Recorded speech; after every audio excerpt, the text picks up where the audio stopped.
guys, had enough of your grips being absolute trash and wearing down? Well, look no further. Go over to fakegrips.com and use play1 for a 15% discount. What's going on, guys? Player Junior back with another video. As you can see over my shoulder just there, that's my cat right there. Say hello, princess, you're live on YouTube. But yes, what's going on, guys? Today we're back with another World Cup video, and today it has been a good day at the World Cup, considering we've had a pretty poor games at the World Cup of recent. Today has been a very good day. First game of the day, we had Denmark versus Australia, then we had France versus Peru, and then we had the big boy clash of my underdogs, Croatia versus Argentina. Right, let's get into this. First game of the day, we had Denmark versus Australia. What an amazing game that was.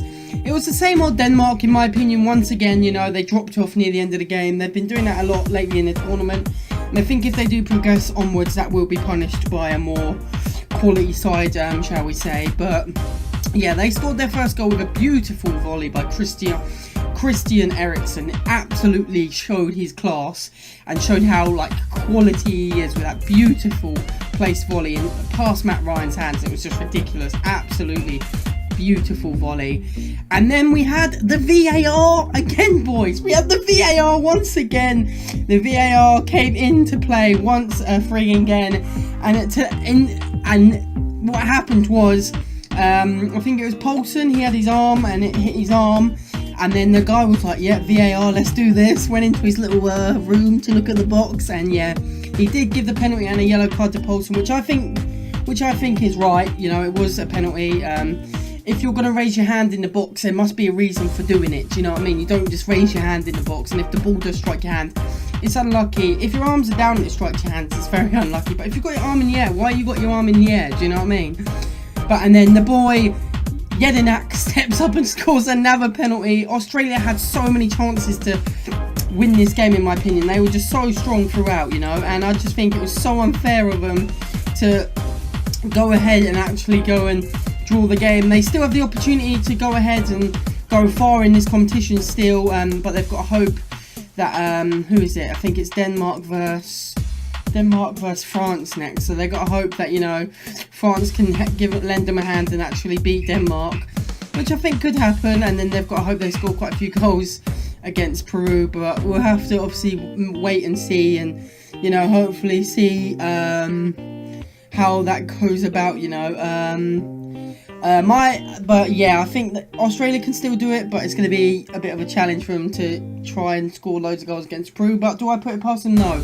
But they need to bring on Timmy Cahill. They have to. He could bring so much goal scoring quality to their team, but they haven't brought him on yet. And I'm still waiting. I'm like, come on, bring on Tim Cahill. But they still haven't done it, so he might be saved for the last game. Fingers crossed we will see him by.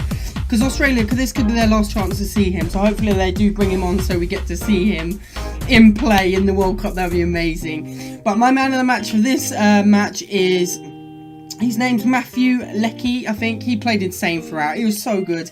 Winning headers, a few opportunities to score, but he played so well throughout. So Matthew Leckie is my man of the match for this. Getting into the second game of the day, it was Peru versus the Frenchmans. And honestly, do I think this game was exciting to watch? Not really. Peru were dominant throughout. And France got their goal from Mbappe, a lucky little goal. Again, a lucky goal. France didn't look good at all once again. So if they go through and they face, I don't know, like a team like Croatia. No, they won't face Croatia. But if they go through, and obviously, what am I saying? If they go through and they play someone like Croatia for sure, then I think they're going to be in trouble, because they're going to have to score more goals. But we're going to see from France. Hopefully they turn it around, you know, turn around and absolutely dominate and show why they're the pundits' favourites. But they haven't shown much class of recent. I don't really have a man of the match for this one, so I'm going to leave no man of the match for this one. Getting into the third and final game, the juiciest game of the day. Everyone's excited. My underdogs were in it again, and they proved to me once again. I was like, come on, Croatia. At this point, I might as well just have half Croatian nationality, because I'm shouting for them as much as I'm shouting for the English team. And they didn't prove me wrong once again. So they played absolutely outstanding versus Argentina. Deserved their 3-0 victory. They were just so good. They cut Messi out of the game completely, which destroyed Argentina, and they just played so well, you know. The first goal was Willy Caballero's fault, and I felt sorry for Willy Caballero, because I actually think he's a decent goalkeeper. When he played for Chelsea this season, he has been putting a shift in, so I did feel really sorry for him, but the striker still had it all to do. That finish was absolutely beautiful. The way he just turned his body and bang, it just went in. It was just... And then the little maestro, once again, the player that I said in the last video, if he performs in every game, they will be a strong team. My man, Luka Modric, he was insane once again. He capped it off with a beautiful goal. He just turned in one way, then the other, and then bang into that corner. It was just beautiful. It's a typical Modric goal, you know, and I think this is some of the best performances he's had. I think he's so good, and he performed once again tonight. And I just think, honestly, that was just insane. Another shout out to Rakitic, because I thought Rakitic played insane as well. And then the third goal was just, it was just a heartbreaker for Argentina. They thought it was offside. It came across to Rakitic and he scored. And it was just heartbreak for Argentina, because they know that all their hopes are relying now on a team to lose, or I can't remember what they're relying on. Let me just have a look at the group table here. Yeah, so they're relying heavily on the fact that Iceland don't beat Nigeria for a start, and then they hope they go on to beat Nigeria massively to try and secure the thing. Do I think they can do it? Of course, it's Argentina, you know. They got the likes of Di Maria, Aguero, Messi. They got some quality players throughout that whole of their team, so we don't know. Argentina could pop up, but Croatia were just too strong tonight. They were just dominant. Showed why they're my underdogs, and why I think, honestly, they're one of the strongest teams in the tournament. Any teams, watch out for my boys, Croatia. I hope that England don't bump into Croatia, because that's going to be a hard game for me, as I love both of the countries. But yeah, my man of the match obviously has to be the little maestro Modric once again. He played insane. He's just getting better and better with his age, you know. Quality is just growing, and he's just so good still. And you know, a lot of people are saying, I remember back in the day when he transferred from Tottenham to Real Madrid, I think it was, a lot of people said, what a wasted transfer, he's a waste of money. But look at him now, he's insane, and he's pulled some performances out for Real Madrid as well.